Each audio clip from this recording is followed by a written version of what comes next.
Boa tarde, irmãos. Estamos aqui para mais uma aula, continuidade da nossa série sobre política.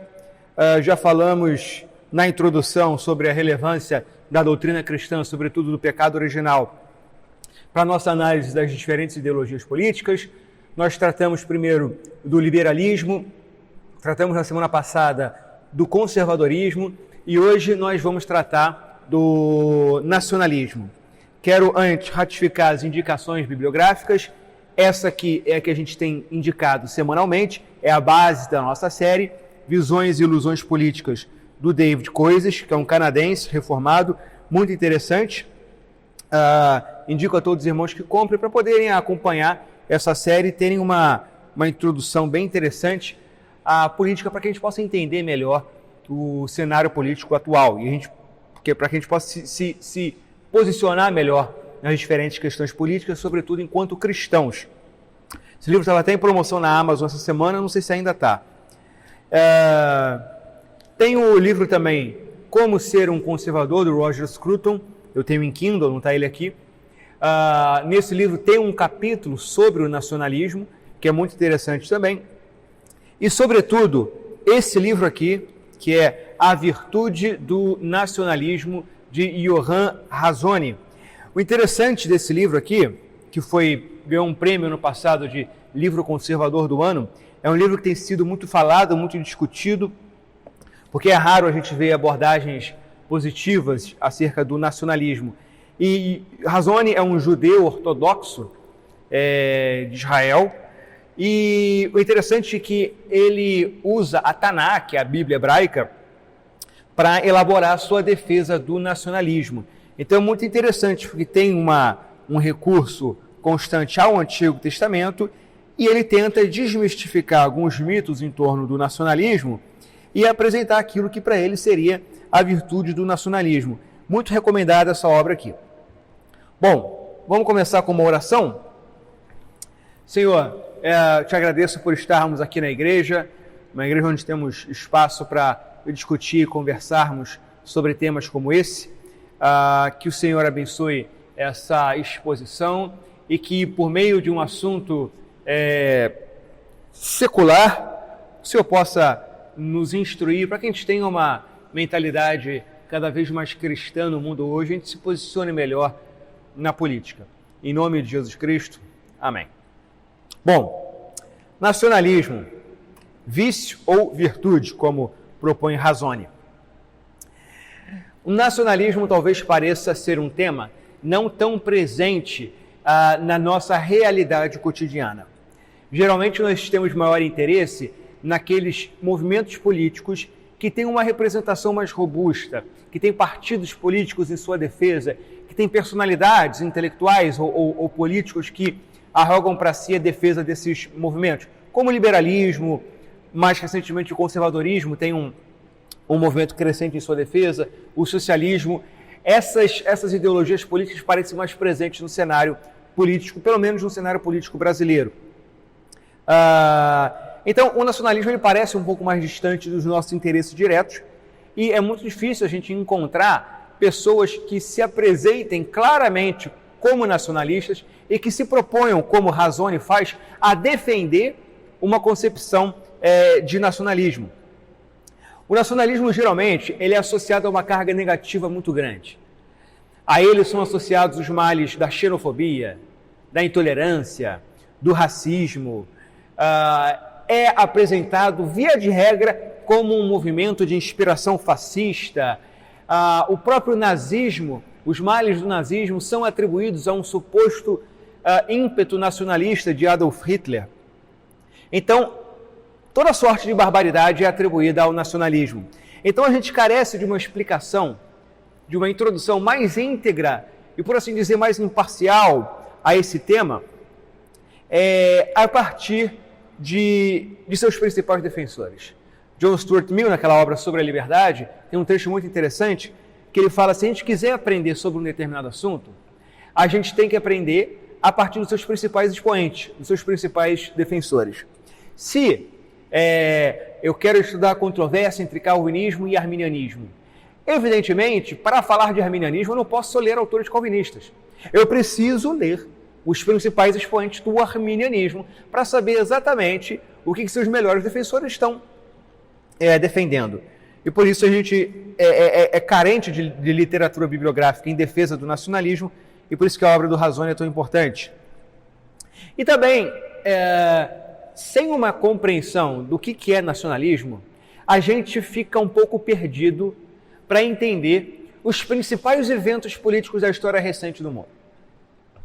A gente não entende por que os britânicos, em 2016, no Brexit, votaram pela saída do Reino Unido da União Europeia. A gente não entende por que Donald Trump é o atual presidente dos Estados Unidos e por que Jair Bolsonaro é o presidente do Brasil. E a gente não entende tantos outros movimentos que vêm surgindo no mundo hoje, quebrando, por assim dizer, com uma determinada hegemonia mais progressista, globalista, que ocorre, por exemplo, na Itália, com Matteo Salvini, na Hungria, com Viktor Orbán, em outros países como Japão, Índia, e diversas lideranças que se intitulam nacionalistas ou que têm um background nacionalista por trás da sua vitória, da sua ascensão, e por isso que é importante a gente entender todos esses movimentos que enfatizam a soberania nacional, a identidade nacional, a autodeterminação da nação contra os chamados interesses globalistas, imperialistas de organizações como a ONU, a União Europeia e outras ONGs, organizações estrangeiras, geralmente mais progressistas. Segundo Razzone, esse nacionalismo é basicamente um desejo pela autodeterminação das nações contra autoridades supranacionais. Então, é um brado de independência das nações, do Reino Unido, dos Estados Unidos, e aqui a gente tem um lema do presidente americano, Make America Great Again, façamos a América grande de novo.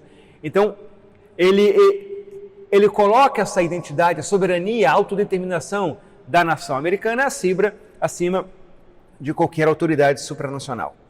Então, a grande questão que se tem colocado no mundo hoje é: nós deveríamos buscar uma governança global, um papel que cada vez mais vem sendo exercido pela União Europeia e pela ONU, ou deveríamos lutar para que as nações mantenham sua independência e autodeterminação? E eis a briga entre globalistas e nacionalistas. Os globalistas são aqueles que caminham na direção de uma unificação política internacional, né? Uma centralização do controle decisório da política em alguma organização supranacional em detrimento da soberania das diferentes nações. É por isso que o povo britânico, em sua maioria, né, tanto é que o referendo passou, eles votaram pela saída da União Europeia, por ter um entendimento de que a União Europeia influenciava demasiadamente na autoridade da soberania nacional. Chegou um ponto que 80% das leis votadas no parlamento britânico eram oriundas da União Europeia.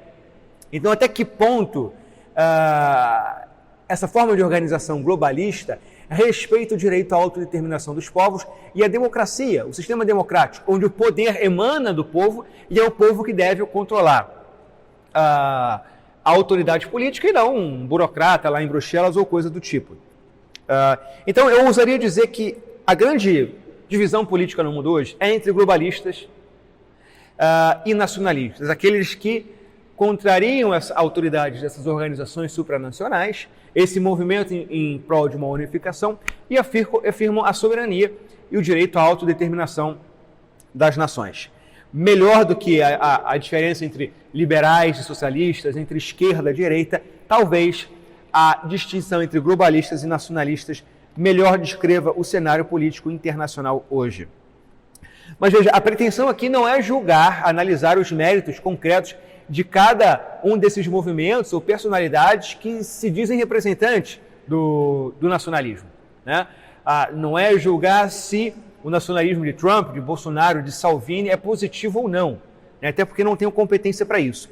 Para que a gente possa ter uma compreensão, para que a gente entenda por que esses movimentos aconteceram e movimentos que surpreenderam tanta gente, principalmente entre as classes esclarecidas. A gente sabe que tanto a ascensão de Trump, do Brexit, de Bolsonaro no Brasil, pegou muita gente de surpresa, e principalmente gente esclarecida, gente, o chamado de bem pensante. E aqui não vai nenhum juízo de valor, mas o fato é que isso aconteceu. E por que isso aconteceu? Talvez, estudando o nacionalismo, a gente consiga entender o que está acontecendo no mundo hoje. Nacionalismo, a nação deificada. A maior deficiência do liberalismo, que a gente estudou aqui na nossa segunda aula, é a incapacidade de entender a comunidade, ou as diferentes comunidades, como uma categoria ontológica distinta do indivíduo. Como o liberalismo vê no indivíduo o fator mais básico da experiência humana, ele reduz as comunidades aos diferentes indivíduos que a compõem. Tanto o pensamento conservador quanto, e sobretudo, o pensamento nacionalista, eles enfatizam a importância da comunidade e muitas vezes a primazia da comunidade sobre o indivíduo, porque eles veem a comunidade como uma categoria distinta do indivíduo e que o antecede. Por exemplo, quando você nasce, você surge no seio de uma família, com a sua própria língua, com os seus próprios valores morais, a sua própria cultura, a sua própria religião. Você nasce também dentro de outras comunidades, como a igreja, ou, se for o caso, uma mesquita, uma sinagoga. E você nasce também dentro de uma sociedade, dentro de uma nação. Ou seja, isso tudo já se dá, já está na realidade antes de você existir. E a sua própria identidade, de acordo com o pensamento conservador e nacionalista, ela se deve, ela é um fruto dessa comunidade. E por causa disso, pelo fato da comunidade nos anteceder, nós temos não só direitos em relação à comunidade, mas também temos deveres em relação a essa comunidade. Nós temos deveres em relação à família, nós temos deveres em relação à igreja, nós temos deveres em relação à nacionalidade. John Donne, numa célebre frase, ele diz que nenhum homem é uma ilha. Nenhum homem é uma ilha. E com isso ele quer dizer que nenhum indivíduo ele é autossuficiente. Nenhum indivíduo é independente. Nenhum indivíduo pode viver, pode prosperar, pode florescer a partir da comunidade. Ele precisa de uma comunidade para sobreviver. Tem um clássico exemplo do Milton Friedman, que ele dá naquele documentário que eu já indiquei aqui, Livros para Escolher, que é o exemplo do lápis. Ele pega algo tão simples quanto um lápis para mostrar, e ali no contexto é para defender a importância do livre mercado. Mas esse exemplo mostra como nós vivemos numa sociedade interdependente. Então ele pega um lápis e ele mostra que a borracha do lápis vem de uma árvore lá da Malásia. O grafite do lápis, possivelmente de uma árvore da Amazônia. A tinta que pinta o lápis vem de uma fábrica dos Estados Unidos da América. Então vocês percebam que algo tão simples e banal, trivial quanto um lápis, depende de uma conjunção enorme de fatores, sem a qual o lápis não existiria. E você pega qualquer coisa da qual nós dependemos e nós vemos que nós dependemos da comunidade. Você tomou um café da manhã hoje, você comeu um pão, um presunto, um queijo, um leite. Quem no mundo sozinho conseguiria dar conta de tudo isso? Nenhum homem sozinho consegue prover para a sua família o presunto, o queijo, o pão, o leite, o café. Porque para isso você precisaria ter uma plantação de café, você precisaria ter gado, você precisaria saber extrair o leite do gado, fazer um presunto, um queijo, ou seja, algo tão simples e banal da qual nossa sobrevivência depende de uma conjunção de fatores. Então, por isso que o indivíduo ele é parte de uma comunidade e por ele receber tanto da comunidade, ele tem alguns deveres em relação à comunidade também. Portanto, o ser humano é parte de uma comunidade distinta dele e que o antecede e com a qual ele tem responsabilidade e direitos. E geralmente essa adesão à comunidade, ela prescinde da voluntariedade do indivíduo. E é justamente por isso que o liberalismo ele é tão problemático. Porque o liberalismo ele não admite nenhuma lealdade que não seja precedida pela adesão voluntária do indivíduo. Daí vem a noção do Estado como um contrato social, né? A gente pode tomar a família, por exemplo. A gente nasce num seio familiar. A gente tem um pai, uma mãe, filho, irmão, avô. E nós nascemos com deveres em relação aos nossos familiares. Os filhos têm deveres para com os pais deveres para com os filhos, os irmãos com os irmãos, os netos com os avós com netos. Isso ninguém escolheu. Isso é um dado da realidade. Tanto que a Bíblia, nos 10 mandamentos, nos ordena a honrarmos pai e mãe. Quem aqui escolheu voluntariamente o pai ou a mãe? Ninguém escolhe. Mas a despeito disso, nós temos responsabilidades com os nossos pais. Então vejam que os laços de lealdade mais fundamentais não são dependentes da escolha voluntária do ser humano, como apregou o liberalismo. Então o modelo liberal que fundamenta a lealdade na livre escolha é um modelo falho, é um modelo precário, porque não faz jus à realidade.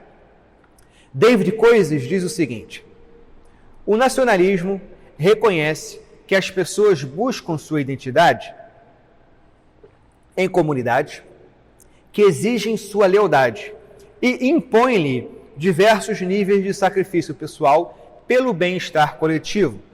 Embora essas comunidades tenham muito a oferecer a seus membros, definindo-lhes alguns objetivos de vida, dando-lhes um senso de companheirismo e proporcionando-lhes também algumas vantagens econômicas tangíveis, esses benefícios não existem para satisfazer os desejos dos membros enquanto indivíduos. Servem a uma função mais ampla e possivelmente mais elevada que transcende os interesses individuais dos membros. Então, os interesses das comunidades não são dependentes da livre escolha, da voluntariedade do indivíduo. Agora, como definir uma nação? O que é uma nação? Koizes aqui faz a importante distinção entre Estado e nação, que são conceitos muitas vezes confundidos, porque geralmente uma coisa implica a outra, mas Estado e a nação não são a mesma coisa. Estado é uma organização burocrática estruturada e não necessariamente está ligado a uma nação. Por exemplo, os judeus na diáspora, eles sempre compuseram uma nação sem que tinha um Estado para representá-los, né? Então, nem sempre há uma identidade nacional, uma nação tem uma autoridade política organizada que os representa. A nação é um conceito mais abstrato que o conceito de Estado e, por isso mesmo, Koizes diz que não é possível formular uma definição inquestionável de nação. É um conceito abstrato, de difícil definição, e muitos se atêm a essa dificuldade para dizer que não existe tal coisa como nação. Mas isso claramente não é verdade. Porque, embora existam casos limítrofes onde a gente não consiga identificar se uma determinada sociedade compõe ou não uma nação, existem casos claros que sim, como o caso dos judeus. Parece inquestionável que os judeus compõem uma nação específica, porque eles têm um elo de lealdade entre eles construído historicamente. Então, existe uma ampla gama de critérios que são usados para definir uma nação. A língua, a cultura, a etnia, a religião, os costumes, os ancestrais, a raça, o território, a história, a ordem constitucional. Então, tem uma ordem de fatores que compõem e determinam uma nação. É o caso dos judeus. Os judeus têm uma mesma língua, os judeus têm uma história em comum, os judeus têm uma mesma religião e tudo isso organicamente contribuiu para formar a nação judaica e, consequentemente, lá no final da Segunda Guerra, surgiu o Estado de Israel para representar essa nação judaica. Então, a gente pode tentar definir a nação como dizendo que a nação ela é definida por meio de uma história em comum. É a história em comum de um povo que faz surgir a nacionalidade. Apesar dessa distinção entre Estado e nação, hoje é considerado quase axiomático que toda nacionalidade implica um Estado soberano. Hermann Doivert, por exemplo, ele afirma que toda comunidade nacional tem o potencial de se tornar um Estado propriamente dito. Isso se manifesta num princípio fundamental das relações internacionais, que é o princípio da autodeterminação dos povos, que inclusive está na Constituição Brasileira, artigo 4º, inciso 3. Um dos princípios que regem a República Federativa do Brasil nas suas relações exteriores é o princípio da autodeterminação dos povos. Ou seja, os povos, as nações, têm o direito soberano de se autogovernar. Toda a comunidade nacional tem o direito de estabelecer para si suas próprias regras. O nacionalismo é o credo de um século inteiro, de acordo com Coises.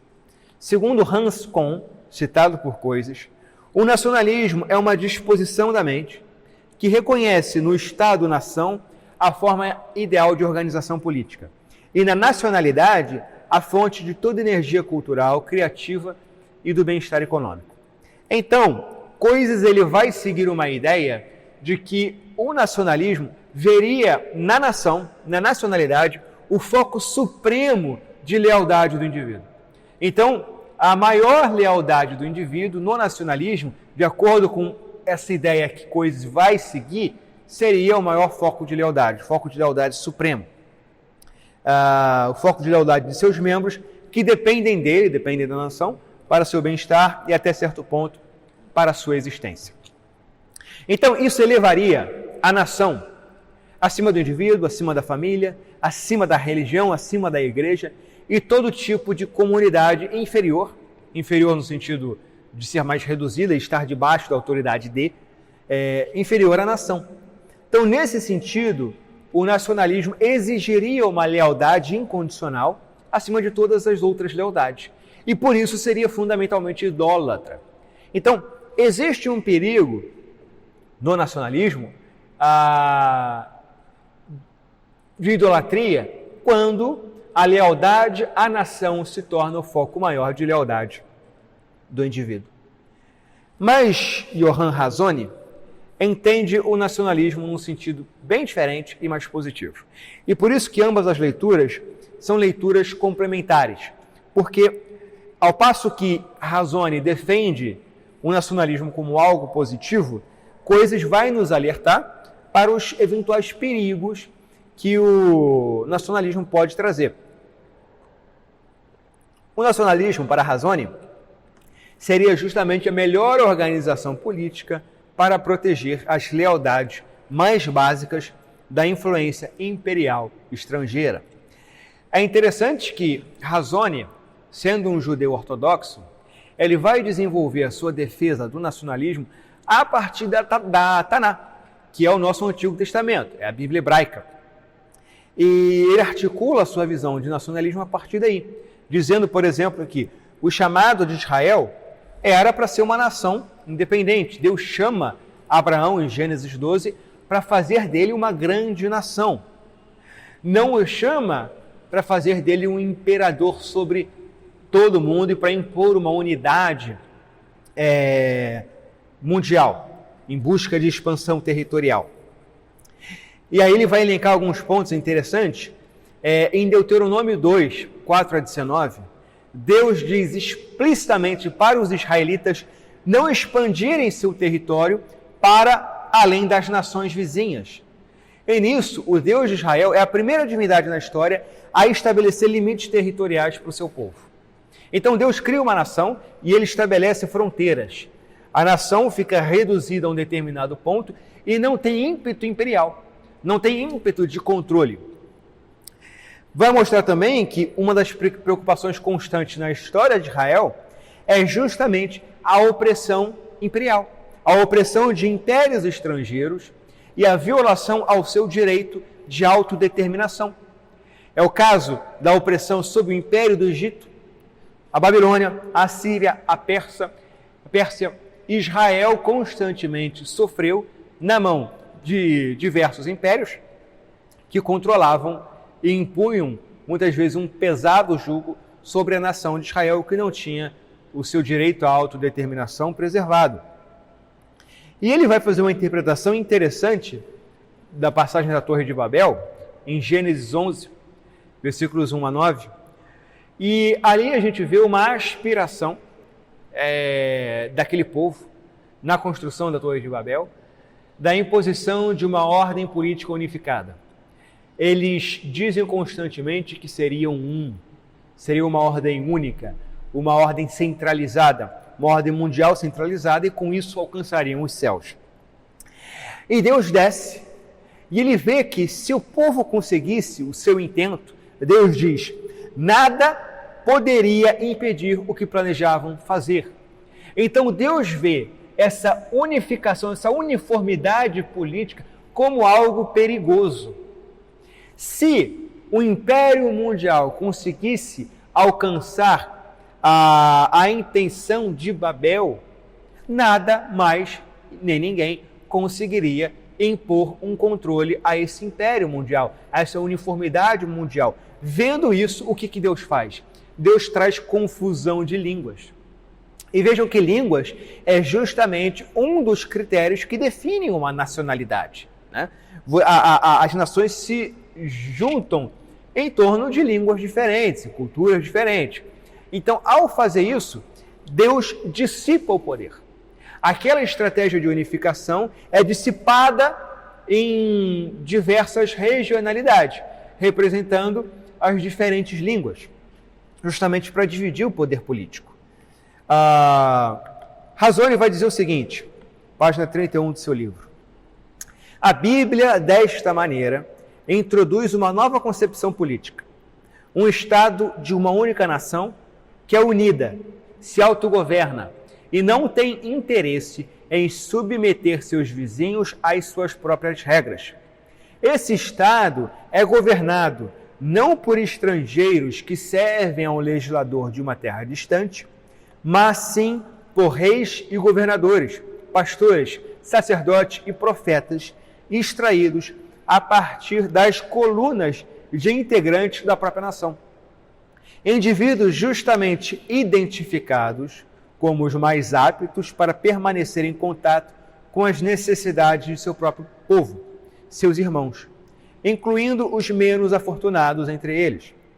É importante notar que a concepção israelense de nação nada tem a ver com biologia ou com aquilo que se convencionou chamar de raça.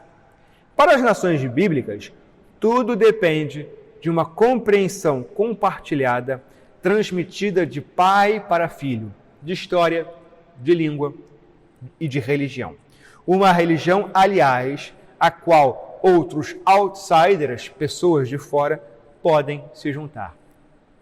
Então vocês veem que o próprio Deus valoriza essa transmissão da cultura israelita, da religião, da cultura, da língua, ele incentiva esse compartilhamento, e é em torno disso que se dá a nação de Israel.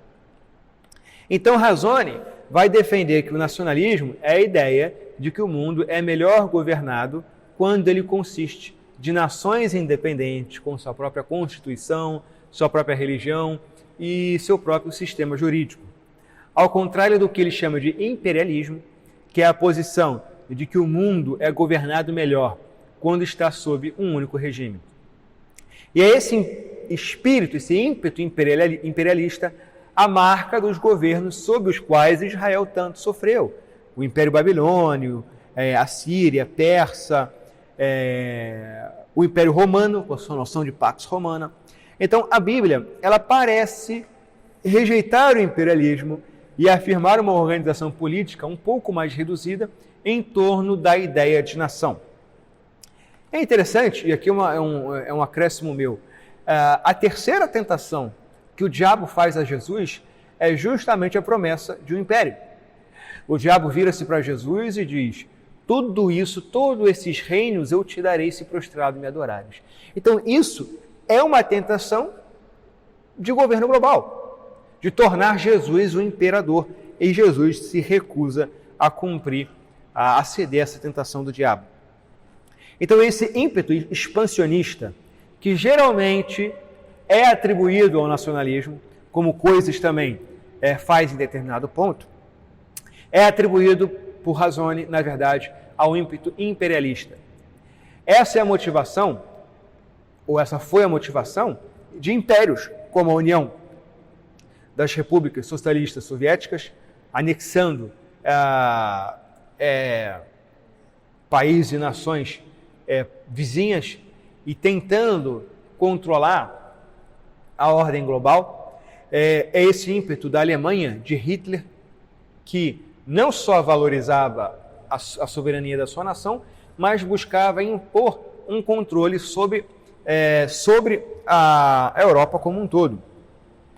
No Islã, também existe esse ímpeto imperialista, e o Islã é uma religião política, né? Um sistema político revelado que defende uma escatologia onde o fim dos tempos será precedido justamente pela imposição de um califado islâmico universal, onde todos os povos estarão sob o controle de um único califado.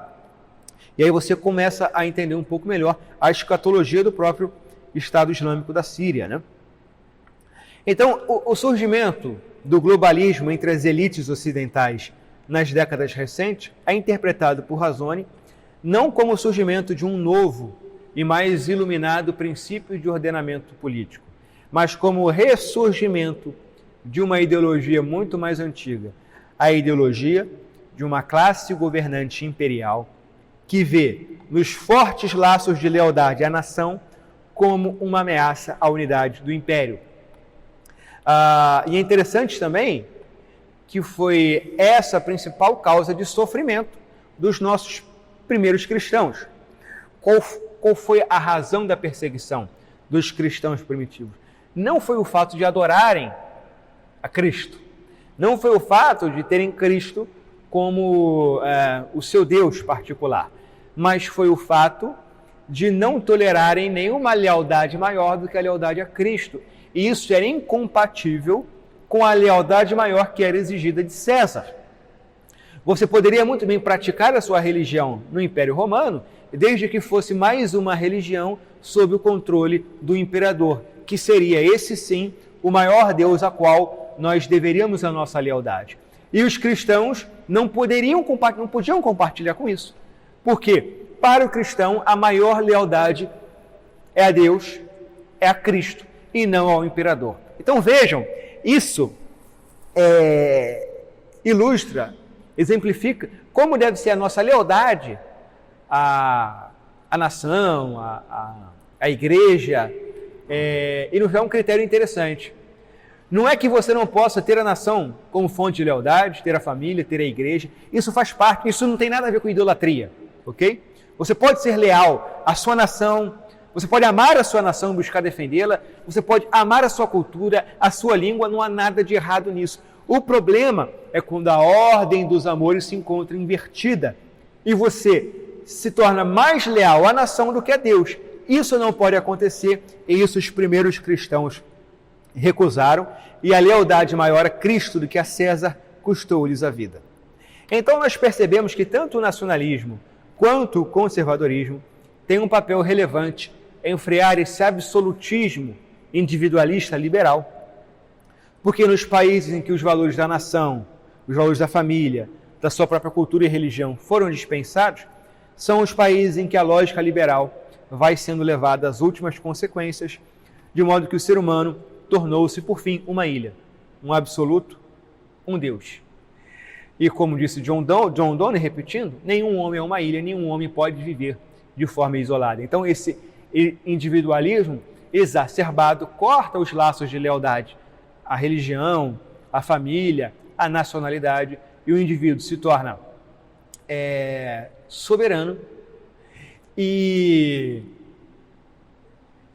é cortado os laços dos quais depende a sua própria identidade e a sua própria sobrevivência, física inclusive, mas também a sua própria sanidade mental. E a vida numa sociedade liberal carece dos laços de lealdade que dão sentido à vida humana. A vida humana, ela tem sentido justamente porque nós surgimos numa comunidade, numa família, numa igreja. Isso dá sentido à experiência humana. Então nós temos duas formas de se entender o nacionalismo. A primeira delas entende a nacionalidade como a lealdade máxima do indivíduo acima de qualquer outra lealdade. Isso é perigoso. Isso é idolatria, quando a nacionalidade se torna o teu foco de lealdade maior.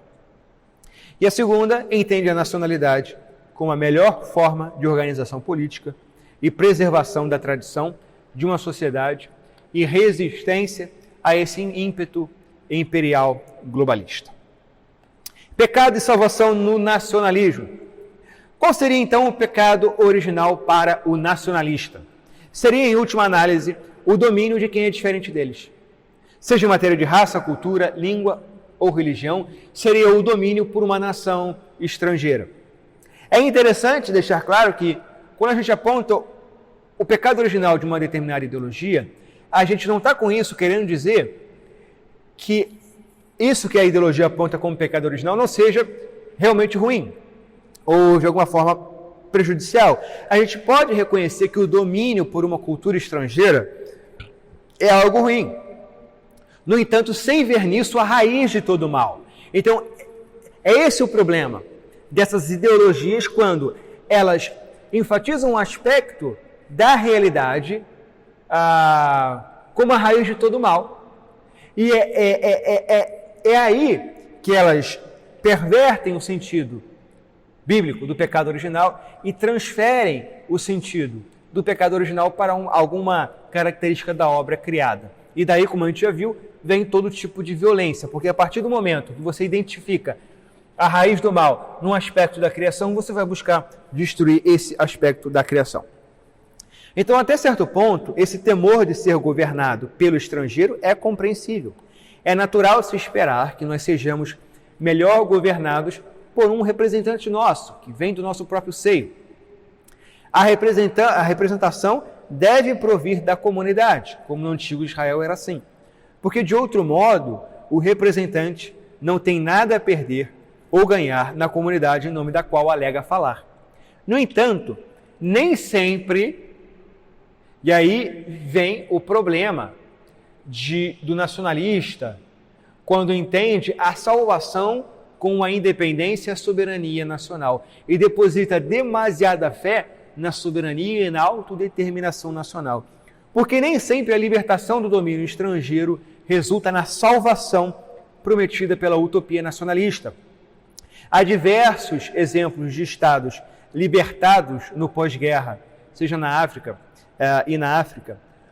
na Ásia ou na África, onde líderes naturais do país se mostraram piores e mais perversos que os colonizadores de outrora.